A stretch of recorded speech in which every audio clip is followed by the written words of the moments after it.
Sounds like if every room, every chair was taken in every room, we'd be right around 450. Do we have understanding between re-enrollment versus new enrollment? Do those the three?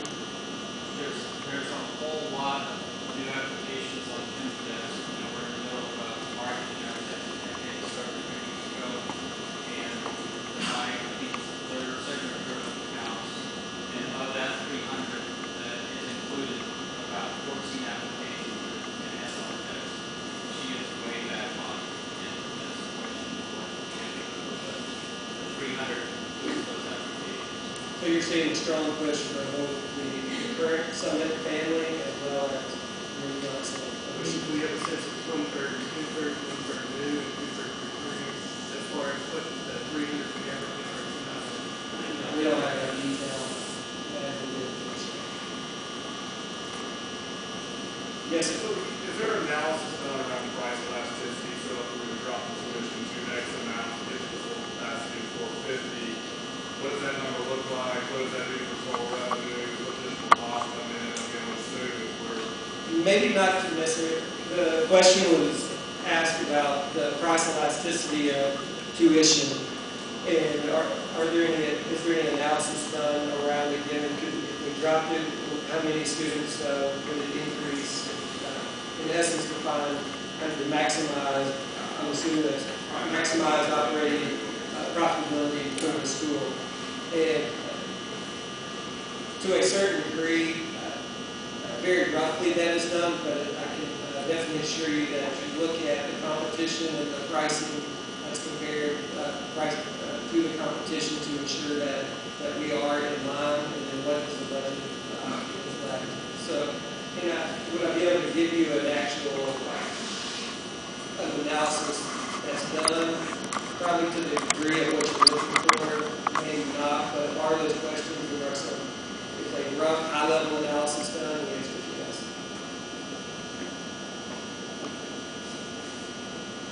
Yes, ma'am. The teachers took a 10% pay cut a few years ago. Was that been reinstated or will?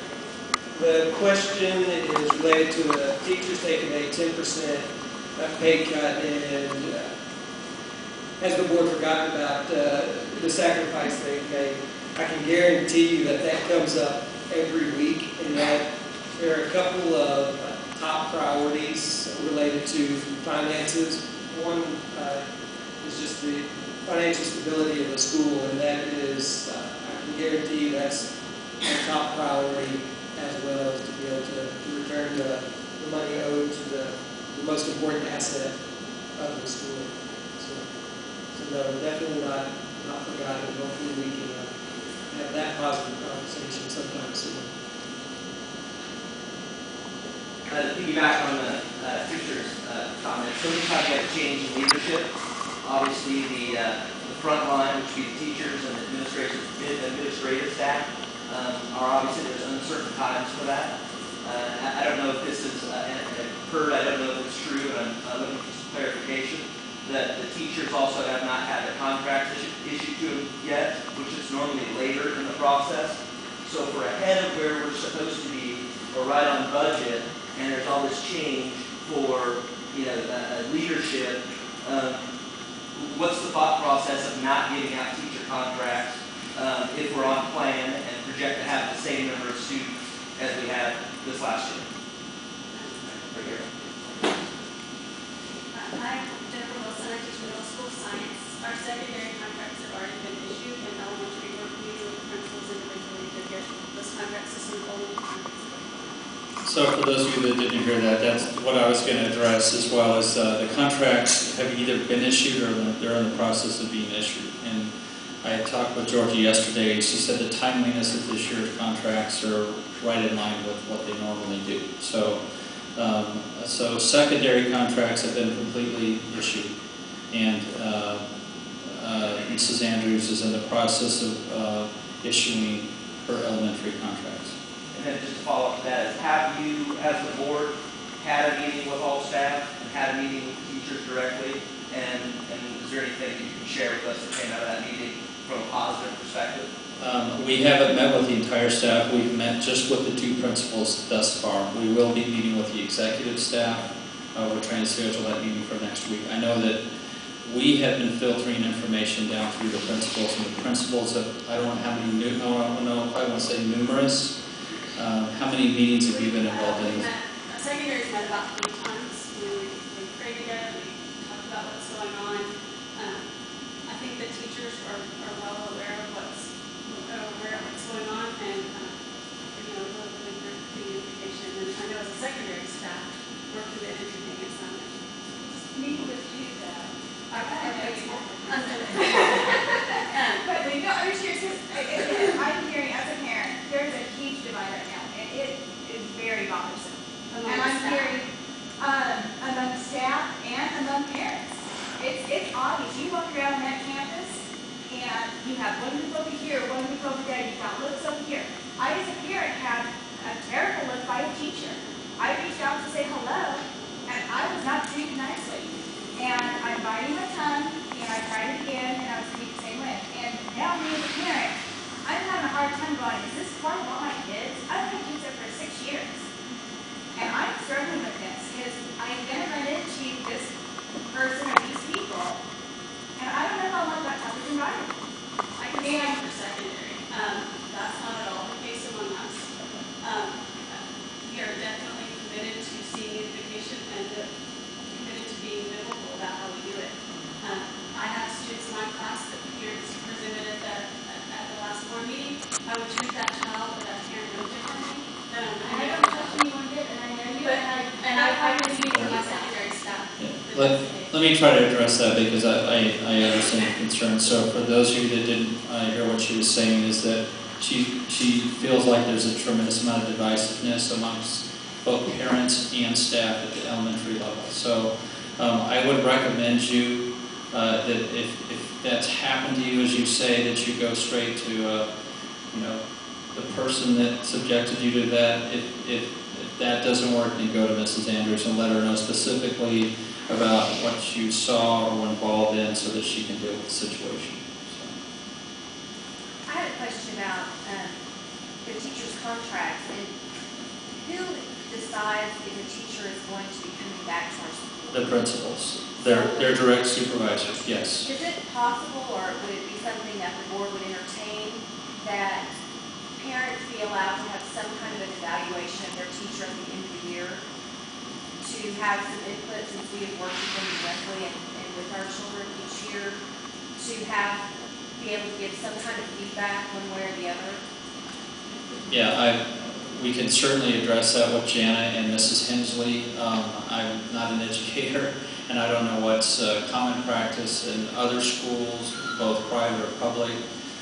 If there's a written teacher evaluation that's handed out to parents or such like that, but if there is that type of format, we can ask them to check into that, and if so, see if they would consider implementing that. So, but I think a lot of what you're experiencing is just a symptom of this dysfunction that has been caused by not having a clear grievance policy, folks not understanding really chain of command and what happens, and what you should do when you have a problem with either an individual or an organization or another parent or what. And so looking back on what you're talking about, I really do think it's just a symptom of not having that clearly defined and in place.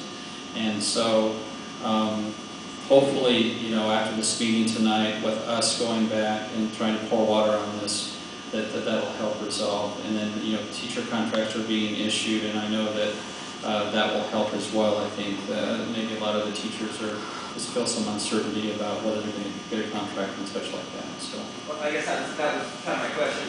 You had said that the teachers are meeting with the principals, and that sort of, does the board have any intention to do what you're doing now with us, which is fantastic, to do that with the teachers as well? Or are you planning on going with just do the principals? yeah, we've met with the principals, and that's something we're going to schedule. We haven't scheduled it as of yet.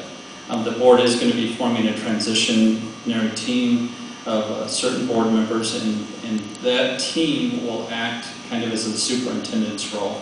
They will definitely be meeting with the executive team on a weekly basis, just as Derek did with his department head. So But I don't know about the other board members, but I think your suggestion is a very good one, that we do get in. Mrs. Wilson, I don't know what you think, if you think it would be beneficial for the board to, We can certainly do that, but we report to this assembly, and we're used to that, and we know that what she's giving us is true. So, again, I don't think there's any disparity among the staff that we're not hearing the whole story. gotcha, okay. Well, I'll talk to the principals about that as well. I think that's a really good suggestion, so. This also led me to that.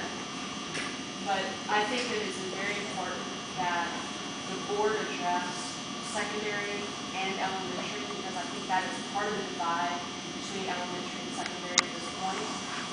And it's very important that all the parents feel like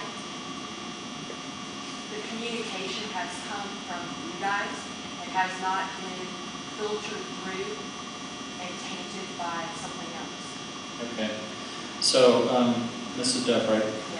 She's saying that she feels it's really important that the board communicate with the staff on both levels. I'm just concerned, I think you guys have done a fantastic job. I mean, you're doing a fantastic job. I am concerned from what, I've been trying to take the high road, but I'm concerned of what goes on the campus level. And so I just want to make sure that everybody hears the same story over and over. Gotcha. Just like we're doing tonight, so I think it's a point well taken. There's no rumors.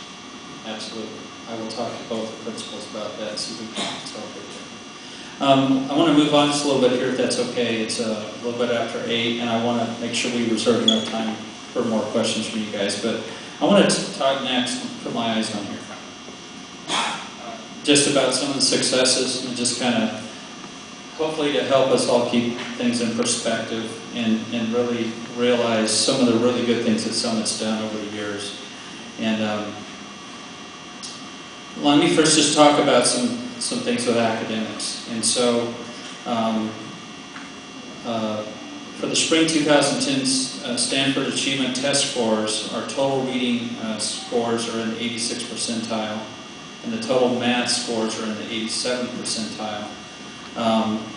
And those are just numbers, and they're not being meaningless to most parents, but this is the kind of stuff that really counts when you're prepping your kids to go to college. This is a 13% increase, 13% increase for us over the span of the last 5 years. The total reading is up 17 points. I'm sorry, it's 13 points up for reading and 17 points up for math over the last 5 years. So we really are improving the academics. We're really doing a good job of preparing our kids for college. Another point to really point out is that the vast majority of our graduates have been accepted to four-year colleges and universities.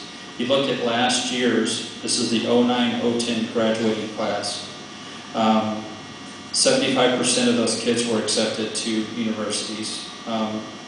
They were accepted to 27 colleges, and they received scholarships totaling $284,600. So, some of the comments that came to me over the last couple of weeks is we're not doing a good job of preparing our children for college. I have a daughter doing very well in college. She was an average student at Summit. She wouldn't like me to say that tonight, but let's face it, she's not a rocket scientist, but she's doing very well. Harold's got a son at A&M with a 4.0.